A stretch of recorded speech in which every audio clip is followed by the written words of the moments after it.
chục ký tao này. Phải cho trứng ốc su trụ đã rồi. Đều như nó vừa tan cái gia vị á, Dạ. nó hòa lẫn với cái thịt cái trứng cho nó đều, cái hồi mình đi vô cái ổ chả nó không bị. Mà nếu mà rang thì nó ngon hơn. Dạ.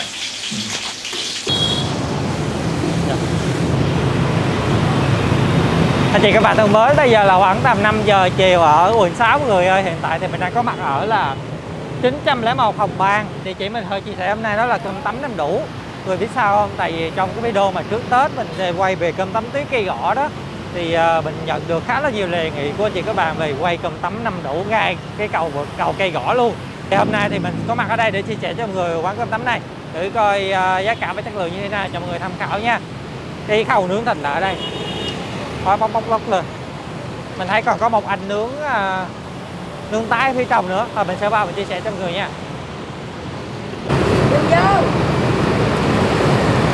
Đây bà Năm đang ở đây mọi người, mình sẽ nhờ bà Năm chia sẻ cho mọi người về giá cả và cái giá cả ở đây coi như thế nào nha, cho anh chị các bạn mình tham khảo cho cái quyết định mình tới ở đây. Đó. Con chào bà Năm.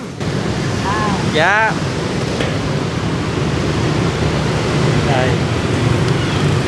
Đây là cơm hấp.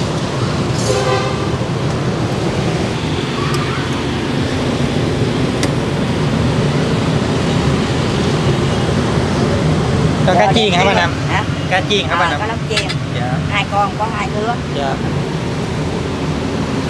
2 đứa đuôi. Dạ. Rồi con nhờ bà Năm chia sẻ giá cả ở trên tủ này giùm con với. Là 2 con. Dạ. Là 65.000. Dạ. Tôm càng. Dạ. Tôm càng 2 con là 65.000. Dạ. Rồi. Đầu cá là 45.000 một cái đầu. Dạ. Đầu bự 50.000. Dạ. Chả muối. Dạ. Dưa tép. Trứng muối là 32.000. Còn cá chiên? Cá chiên là 35.000. Cá muối xả, cá lóc muối xả. Mắm là 30.000. Dạ. Đậu hũ 25.000, xí mại 25.000. Còn đây là chả nướng nè. Chả nướng thì 30.000, bị chả 30. Dạ. Lật xưởng này cũng 30. Là mấy cây bà? 3 cây. 3 cây. 3 cây. Dạ. 3 cây. Trứng chiên. Trứng chiên. Trứng chiên này sao bà? Trứng sườn la thì 45.000 một dĩa. Dạ. Dĩa cơm trứng là 17.000. Còn nếu mà sườn thì con thêm cái trứng này là bao nhiêu? Là 45.000. Dạ. Còn trứng này bà? Còn trứng cuộn thì 27.000. Dạ. Chả cá ớt, chả cá thì 28.000. Dạ. Gà thì 32.000, gà đu ti. Dạ. Cơm sườn ở đây là bao nhiêu một phần hả bà? Cơm sườn là 35.000. 35, nếu mà con thêm một cái trứng nữa là 45. 45. Dạ. Còn cái này con thấy cái này hấp dẫn hơn. Quay kho trứng. Quay kho trứng là quay kho trứng 50.000. Ồ, dạ. Là mình sẽ cắt ra hả chị? Cắt ra. Dạ, dạ. Là mình bán từ mấy giờ tới mấy giờ bà? 4 giờ bán tới 12 giờ. Dạ. Ở đây là bà bán được lâu chưa? Bán đây mười mấy năm rồi. Mấy năm? 20 năm rồi. Dạ, mình bán ở đây thôi hả bà? Bán ở đây. Dạ, cảm ơn bà nha. Bà đang bán mình hỏi bà quên luôn mọi người ơi. Còn ở phía trong đây á, là đây một nồi mỡ hành nè. Bò, nước mắm, đồ chua, dưa. Ở đây nước mắm đã chưa? Ồ, chung nè.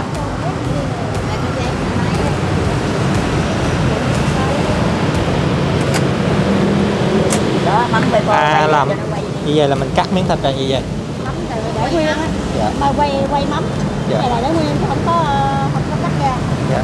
Heo quay mắm. Vậy nó bao nhiêu hả chị? Dạ. Phía trong mình đây có nồi hủ qua nè. Có canh rong biển nữa nè. Canh hủ qua là một trái là 30.000 hả chị? Nửa trái 15.000. Dạ, nửa trái 15.000. Ở đây còn một nồi to nữa nè. Khi nào mình đưa lên đây là nóng để hâm nóng đó hả chị? Dạ, rồi cảm ơn chị. Nửa trái 15.000. Còn canh rong biển là bao nhiêu một chén chị? Rong biển hả? 13.000. Dạ, 13. Cái này là 15.000. Dạ. 15.000 một phần. Trái lớn á thì nó thêm gì mà một lần 15.000 một phần. Như ai một trái bự thì 30. Dạ. Trái nhỏ là 15, còn trái lớn là 30. Dạ. Ở phía trước mình đó là sẽ có một chị nướng thịt nè, mình thấy có một anh nướng tái phía trong đó. Ngồi cơm nắm của bà Năm ngồi như thế này mọi người, mình ngồi thẳng vào 2.000 bên trong, thử cơm chơi cơm rồi, nhằm cho chị các bạn mình hiểu rõ hơn về cái quy trình cơm tấm 5 độ ở đây. Thì mình cũng có mặt ở nhà bà Năm buổi trưa để chia sẻ cho mọi người quy trình nướng thịt và làm chả nướng luôn cho mọi người tham khảo nha. Rồi bây giờ là khoảng 12 giờ mình đã có mặt tại quán cơm 5 Đủ. Mọi người chia sẻ cho mọi người cách ướp thịt ở đây cũng thế nào. Trước mắt mình là mình thấy có một cái thau thịt, trời ơi, to quá. Em chào chị nha. Giờ mình đang chuẩn bị ướp thịt hả chị? Dạ đúng rồi. Ồ, cái nước sốt là em thấy chị để riêng một thùng như vậy luôn. Dạ. Mình có thể chia sẻ một vài nguyên liệu ở trong cái nước sốt này được không chị? Với nguyên liệu làm là ướp sườn, tức là Dạ. nước mắm, đường, Dạ. bột ngọt, củ hành, tỏi, À, sữa tươi. có sữa tươi nữa ha. Dạ. Nghe thơm quá. Còn đây là cái thau mình ướp ở đây, xong mình sẽ phân phối ra những cái thùng đó. Dạ. Mình đổ nó vô.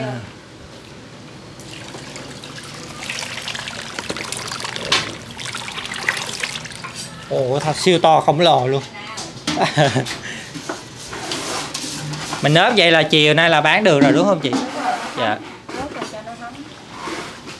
Bây giờ để mình trộn lên. Trộn lên cho nó đều. Dạ. Ủa sườn này là mình lấy ở đâu hả chị? Dạ. Sườn này lấy cây gõ với hóc môn á. Chợ cây gõ với chợ Hóc Môn. Dạ. Dạ. Một dĩa là mình được một miếng to như vậy. Dạ. Đây xè dừng cốt lết. Cái loại nó nhỏ, nó không phải đều nha, nhưng Dạ. mà nó nhỏ thì mình cắt thêm vậy đó. Nếu mà nó nhỏ thì mình cho thêm một miếng nữa. Đúng rồi. Đều quá. Dạ.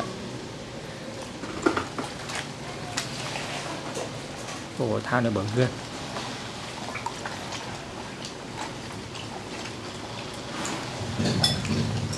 Mình cho vô một thao cho dễ xử lý hả chị? Đúng rồi, trộn cho nó đều. Dạ.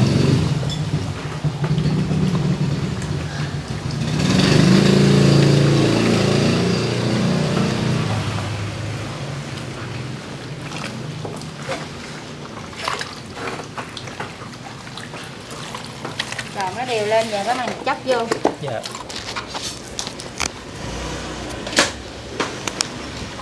Mình thấm rồi xong thì mình cho vào thùng hả chị? Đúng rồi, mình ướp mình cho nó nhúng cái miếng này cho nó đều á. Dạ. Giờ bắt đầu mình bỏ vô thùng. Rồi cái nào dày á mình bỏ ra riêng, mình lạng nó lại. Dạ. Để nó dày quá nó không có thấm. Dày là chị sẽ cho qua cái thùng này đây. Dạ. Rồi mình lạng nó lại. Dạ. Lạng nó mỏng ra đó. Ở đây là chị phải sắp từng tầng của mình bỏ vào Đúng thùng. rồi, sắp nó vô.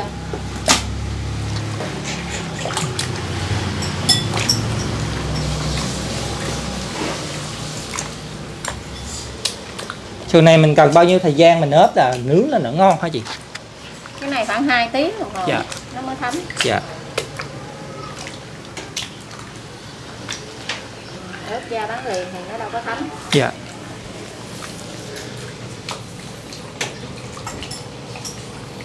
Cái thao này chắc cũng mấy chục ký hả chị? Dạ. Thao. Bán 50 kg, 100 kg. Dạ. 80 kg. Giờ một tao này thôi. Không, cái này là mới có 40 kg à. Mới có 40 kg à? Dạ. Này 50 chứ. Này 50 kg. 45 50. Dạ. 50 kg cái tao này.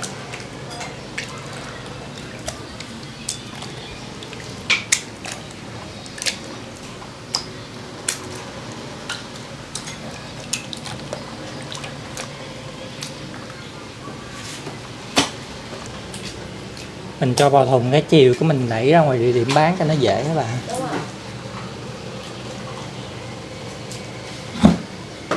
Này nè, lát mà nó thấm.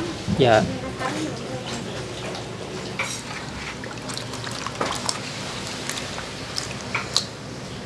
Nó chặt bằng tay á, nhiều cái nó miếng nó không có đều nữa. Dạ. Cái này là mình chặt bằng tay hả chị? Đúng rồi. Trời ơi, như đây mình chặt bằng tay luôn. Chặt bằng tay không biết đâu ai chặt bằng máy, nếu mà chặt bằng máy là sườn đông lạnh á. Dạ.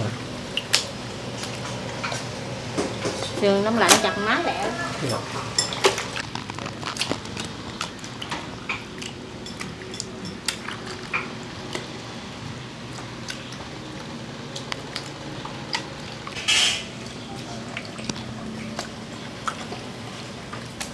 Mình phải lựa kỹ từng miếng cái mình nhúng lại một cái nữa.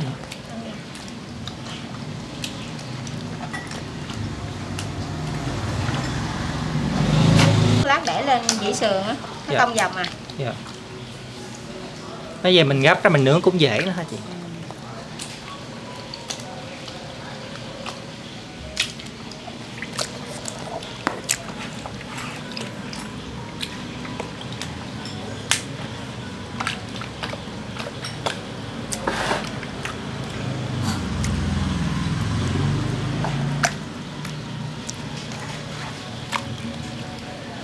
Mình muốn cho miếng sườn nó ngon thì mình bỏ miếng bạch nha vô Dạ.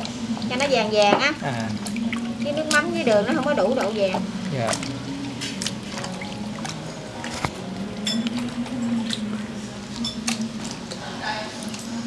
Có nhiều người ta ướp mật ong. Dạ. Mật ong là để cho nó vàng hay sao hả chị? Đúng rồi. Dạ. Mật ong.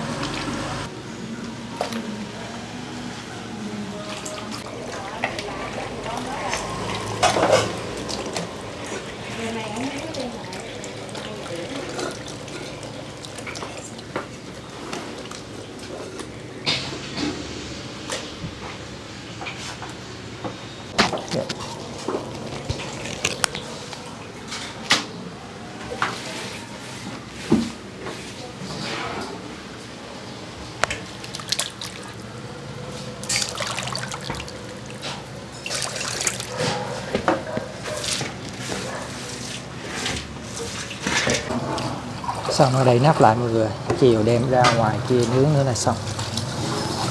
Mại. Dạ, mình hấp chả trứng muối thôi hả chị? Hấp chả trứng ở muối dưới là còn- xíu mại. Dưới là Ồ, bên này chắc là thịt còn ở đây kho. là thịt kho. Nhìn Thịt kho đã trứng. ghê. Dạ. Sắp chín chưa chị? Chưa chín. À, còn cái chả này sắp chín chưa? Chả này sắp chín. Ồ, chả trứng muối. Chả Dạ trứng rồi. Rồi. Bây giờ mình sẽ quay cho người xem chuẩn bị cái khâu chả nướng mọi người ơi. Đó. Bên đây là một cái nồi rất là to. Dạ rồi. Này là cô lấy trứng ra. Dạ. Để hồi nữa mình tráng mấy ổ. Dạ. Mình tráng cái mặt trước, mặt trên. Hồi nó chín á. Dạ. Chín rồi mình bắt đầu mình tráng cái mặt nó. Dạ. Cái số lượng này của nó là hôm nay là làm chỉ có 2 ổ rưỡi thôi. Dạ. Chả trứng nướng hả cô ha? Một cái nồi vậy mình nướng khoảng bao lâu hả cô? Cho một nồi mình nướng là 1 tiếng đồng hồ đúng không? 1 tiếng, dạ. Dạ. Cái chả trứng này mình sẽ có những gì trong đây không cô ha? Trong đây là nó có gồm có thịt cua nè. Dạ. Rồi thịt đùi mà mình luộc ra. À. Đùi mình luộc ra cái Dạ. mình sắc sợi, luộc chín rồi cái mình sắc sợi. Dạ. Rồi mình có củ sắn nè. Dạ. Đó. Cũng nhiều thành phần quá ha. Bỏ cái Dạ. hương vị nó. Như có miếng nữa hả cô? Ừ. Dạ. Xong cái cô trộn đều cái cô cho trứng vào. Đúng rồi, bây giờ mình trộn, mình bắt đầu mình trộn cho nó đều cái này Dạ. trước nè. Dạ. Mình trộn cho đều xong bắt đầu mình đổ trứng vô. Dạ.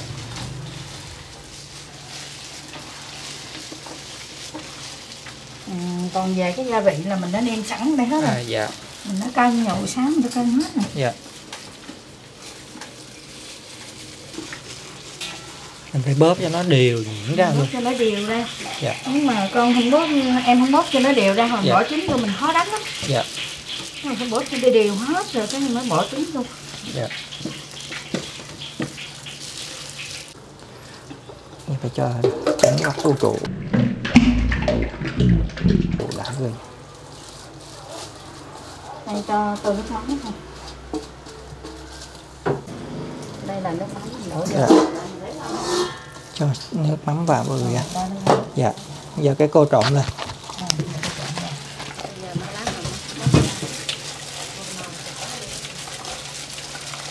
Nhưng cơm tấm đây người trong gia đình không hả cô? Ừ. Người trong gia đình chủ quán mình thôi. Mình thì đi làm. À dạ.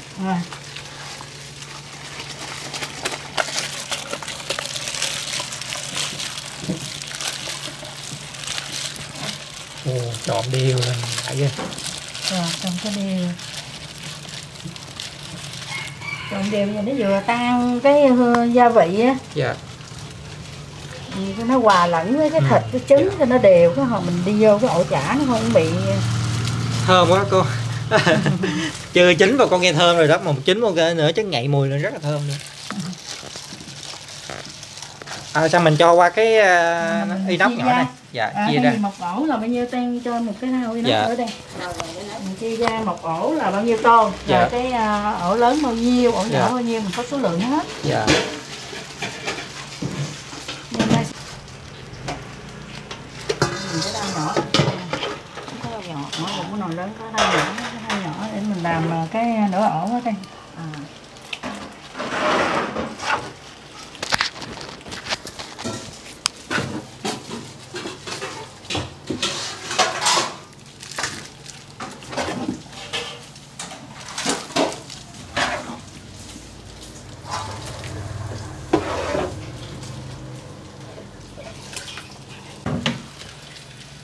Cái này là cái phần của nửa ổ.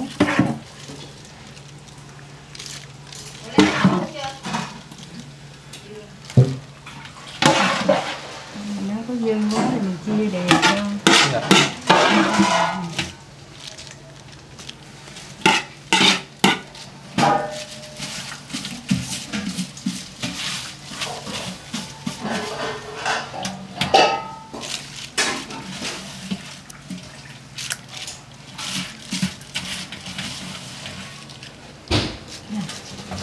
Mình chia nó xong rồi bắt đầu mình lên lò. Chuẩn bị nướng mọi người ơi. Nướng cái nồi cái bằng gan như vậy. Wow, cái nồi chắc cũng mấy ký á. Còn đây là trứng hột vịt.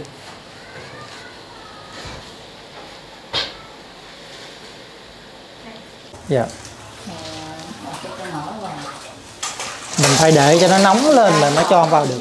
Dạ. Bốc khói lên.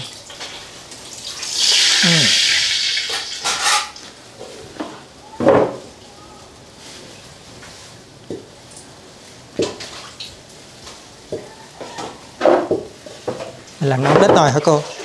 Dạ. Tôi bưng cái gà vô mấy trong này chị nha, vô cái lò tôi chị tê. Bưng gà vô trong cái lò chứ. Rồi, được rồi đó.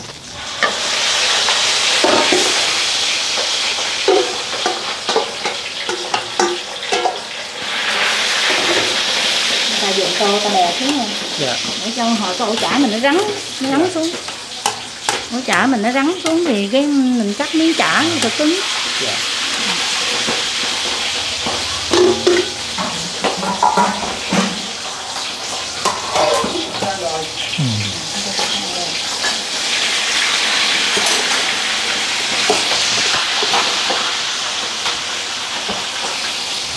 Còn cô biết hơi chặt rồi ăn cả. Ồ, có từng nóng nữa cô. Cô thấy cô lấy tay hứng tan luôn. Ghê quá. Dạ.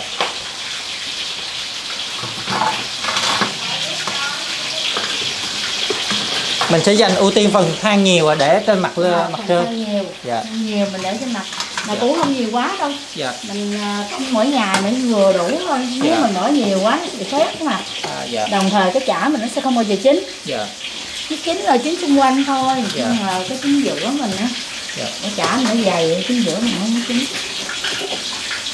Chả này là mình chỉ sử dụng một cái loại nồi bằng gan này thôi. Có nhiều người ta nướng bằng nồi nhôm nữa. Dạ. Mà nướng nồi gan thì nó ngon hơn. Dạ. Đưa than lên cái nó hơi nóng, nó bốc lên. Đó, ở dưới đây còn xíu than đá thôi.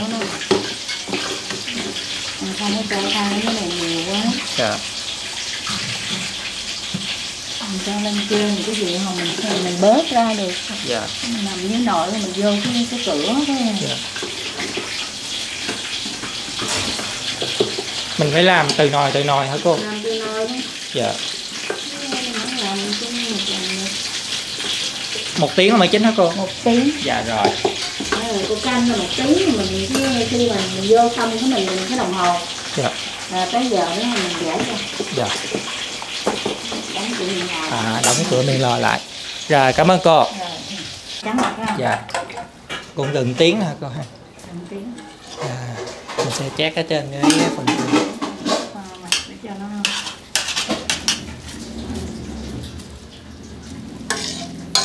Thơm quá.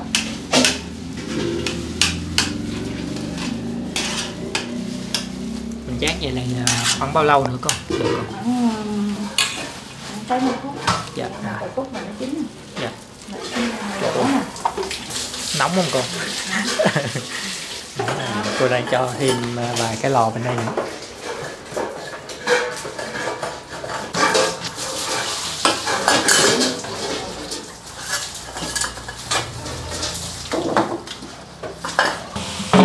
Ôi thơm phức như một cái bánh luôn. Tròn do. Dạ. Ồ, nó ngày lên thơm phức luôn mọi người, đã quá đã. Cái nồi bên này là chưa chín hả cô? Cái nồi bên đây chưa chín rồi. Dạ rồi. Bên đó là cô đang xào vô cô. Cái này là bò bì. Dạ, Đây là cái gà rang. Dạ, sầu bì và gà rang. Rồi, cảm ơn cô nhiều nha. Cảm ơn con. Rồi, vậy là mình tham khảo nha. Tôi thấy mình đi thẳng vào phía sau luôn để quay trước cái khâu nướng tái thịt cho mọi người xem nè. Sườn sau khi ốp vào buổi trưa thì bây giờ là có một anh nướng ở phía trong, nướng tái để đem ra phía trước cho chị phía trước nướng chín. Nướng tái thì mọi người sẽ thấy là lửa than á, nó sẽ tương đối là lớn. Đó. Không gian ở đây vô cùng rộng rãi và đặc biệt mình thấy có một cây hoa giấy rất là đẹp. Nhiệm vụ mình đây chỉ có nướng thịt tái thôi ha anh. Nướng lửa nhỏ quá. Dạ. Nướng sống tóc. Dạ.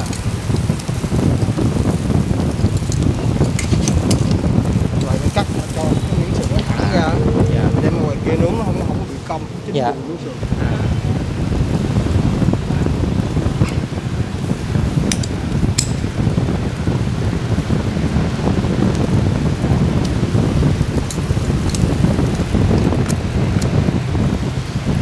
Mấy cái gừng không? Dạ. Mình cắt cho thẳng ra. Cắt cho nó thẳng ha. Không mình nướng đó nó săn á, nó cong miếng sườn. Nướng Dạ. thì chín nó đâu chín. Chín đều có chỗ sống chỗ chín thôi. Dạ.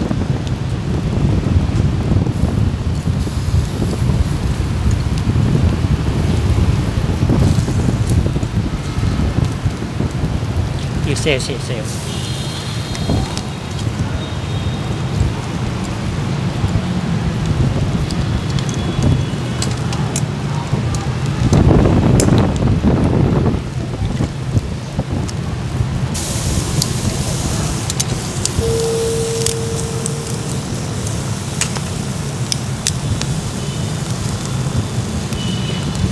Nướng ở đây là lửa than nó phải lớn anh ha, còn nướng ngoài kia là lửa than nó phải riu riu.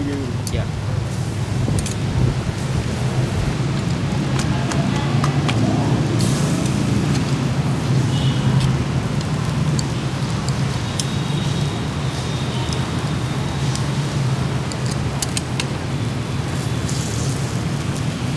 Đó, vậy là tái rồi đó mọi người. Giờ mình đem cái thùng nó lên phía trước nữa là xong. Mình quay cái miếng thịt này chín nữa, cái mình lên phía trước cho mọi người xem.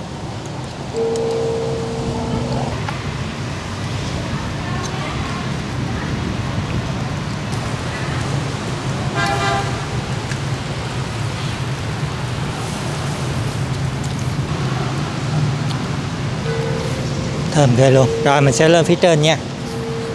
Rồi cảm ơn anh nha.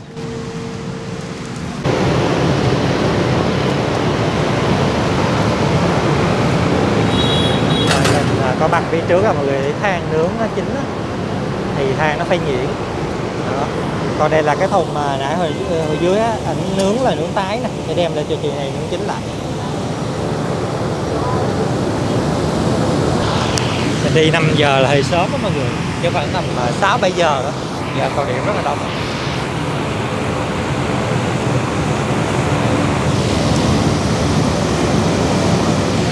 Nướng tới 11 giờ. Dạ 11 giờ. Dạ. Có một cái quạt nói 3 lần.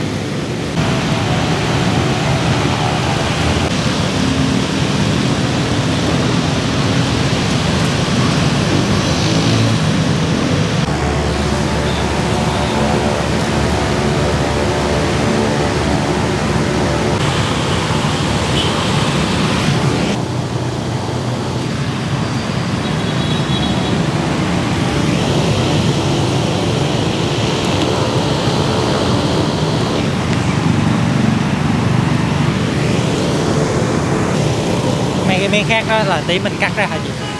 Khác mà cắt ra.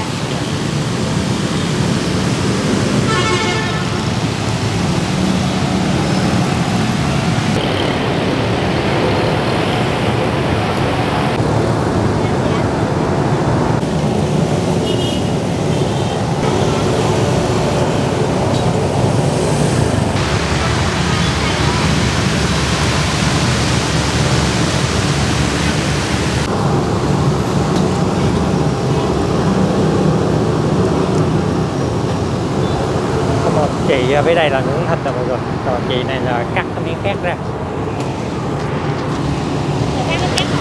Đó. Khác bỏ.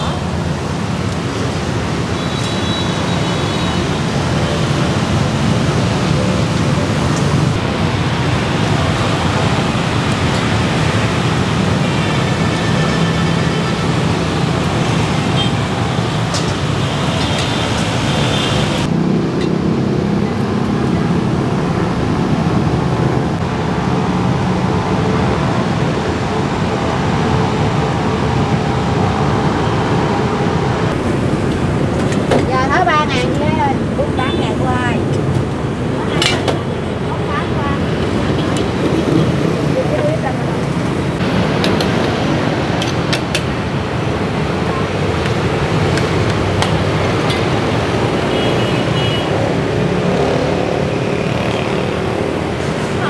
Có lá dứa không hả chị? Có lá dứa để Dạ em nghe cái mùi mùi đứng ở chỗ này bốc lên rất là thơm mùi lá dứa luôn. Đây là hấp nha. Có 2 nồi.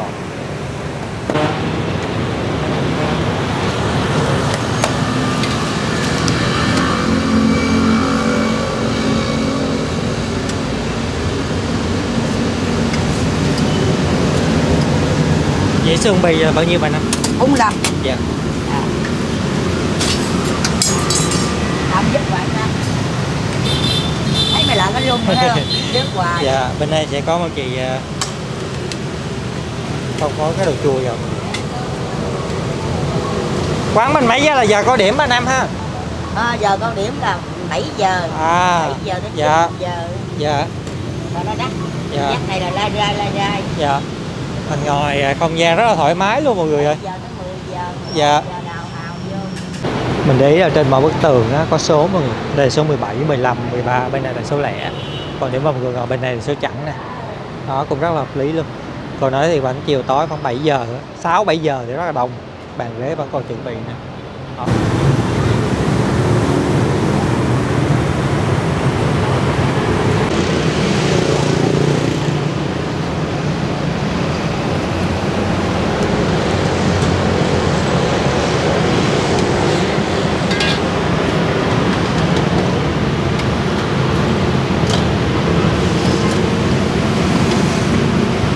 Nãy giờ chưa ấy.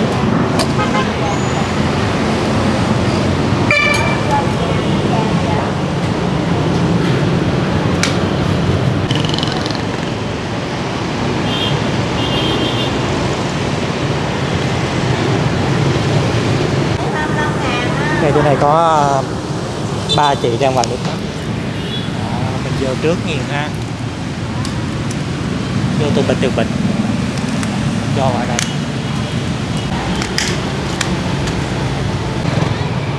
Đó mọi người chạy hẳn xe vào trong luôn nha. Có chỗ đầu xe ở phía trong rất là rộng.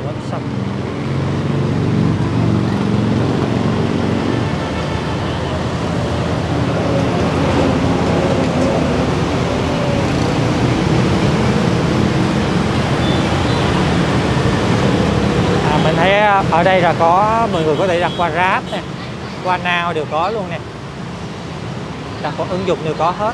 Số điện thoại và địa chỉ thì mình sẽ đi ở phần bình luận sau, còn miêu tả video mọi người có thể xem nha.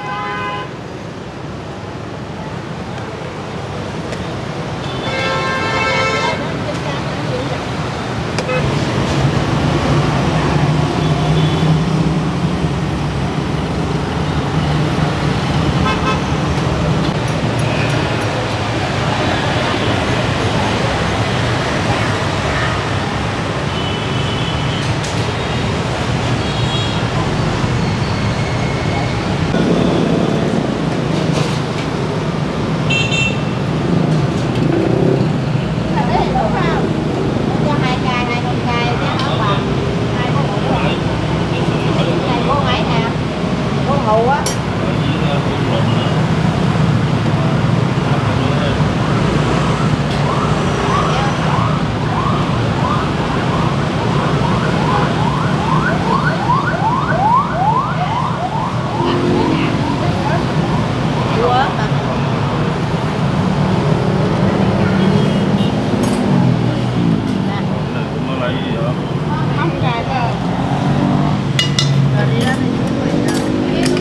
Được không? Cần bì cắt sườn. Cái này của em ở dưới đây.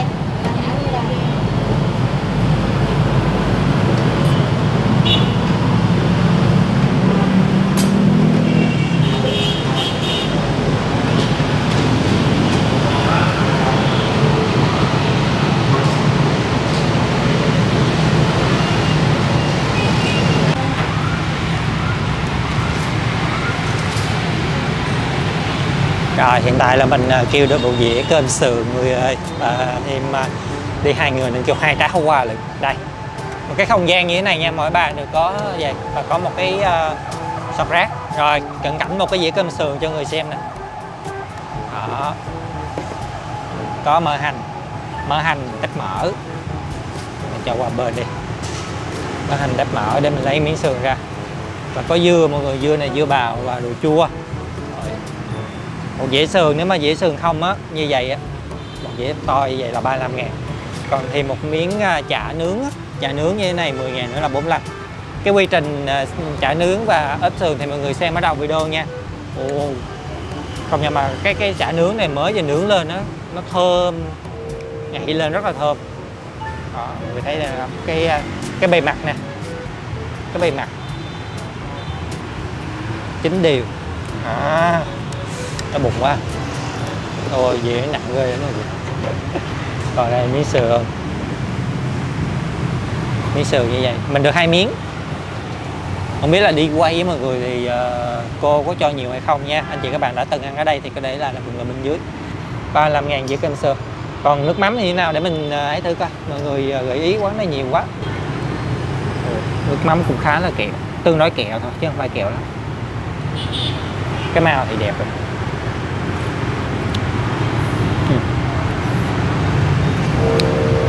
Vị nước mắm này thì nó mặn mặn, vị chua ngọt, nó phù hợp với người miền Tây hơn. Rồi sẽ chan vào ít thôi. Đó, mình chan lên cái miếng sườn luôn nè, xong cái mình chan qua cái miếng chả nè. Đó, trước tiên là mình sẽ thử cái miếng chả trước mọi người ơi. Mình sẽ thử cái miếng chả trước đi. Thấy hồi trưa nướng ngon quá thì bạn thử cái.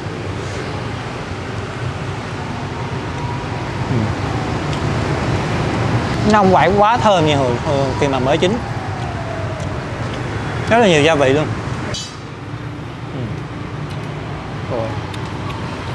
Đảo mềm mềm. Đó, cắn với miếng cơm. Đây cho mọi người xem hạt cơm này. Cơm này là cơm tấm, cũng về cơm tấm, hạt bể bể chứ không phải là nguyên hạt. Hạt cơm tơi rồi, ăn vào thì tương đối mềm chứ không có bị cứng. Ăn miếng sườn rồi, cắn thêm một miếng tép bở.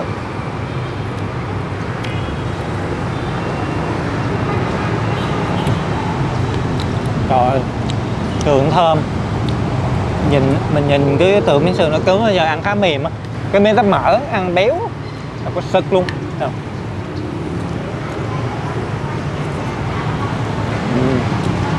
Giòn tan lắm.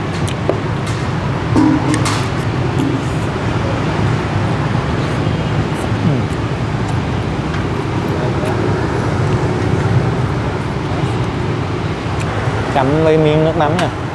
Chả này thì nó đã có gia vị rồi, mình muốn ăn đậm đà thì mình chấm vào. Dính là một khói như thế này. Anh chị các bạn nếu tới đây thì nên thử cái món chả nướng nè, cực kỳ hấp dẫn luôn.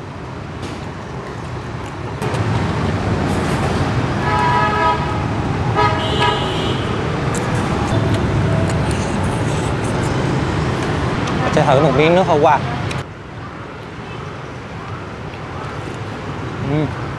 Thì ở đây nấu hủ qua nhiều nhưng mà cái vị nước á, cái vị á, nó không hề bị mất đi cái vị đắng của trái hủ qua.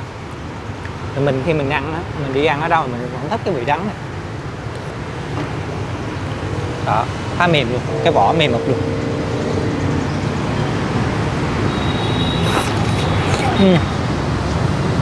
Nóng quá. Video ngày hôm nay thì mình cũng có mặt tại đây để chia sẻ cho mọi người về cơm tấm cũng rất là nổi tiếng ở quận 6 này. Cũng khá là nhiều lời đề nghị quay quán này. Đó, anh chị các bạn mình nếu đã từng ăn ở đây thì để lại phần bên dưới. Một phần cơm là 35.000, mọi người thấy sao thì để lại ý kiến của mình luôn. Mình quay rất là sớm, mọi người 5 giờ tại vì cô nói là khoảng 6-7 giờ rất là đông. Mình đi sớm để quay cho người xem. Cái khâu mình đang ngồi ngay cái khâu nướng tái á. Công nhận cái không gian quán này rất là rộng rãi và thoải mái mọi người. Ăn mình ngồi kiểu như không có bị gò bó này đó. Rồi bây giờ thì xin bye bye và hẹn gặp lại mọi người. Nếu mà có yêu thích ẩm thực chuỗi ẩm thực quận 6 á, thì mình đặt cái đường link mọi người xem ở phần bình luận nào nha. Còn giờ xin bye bye và hẹn gặp lại. Đó, người thẳng qua luôn.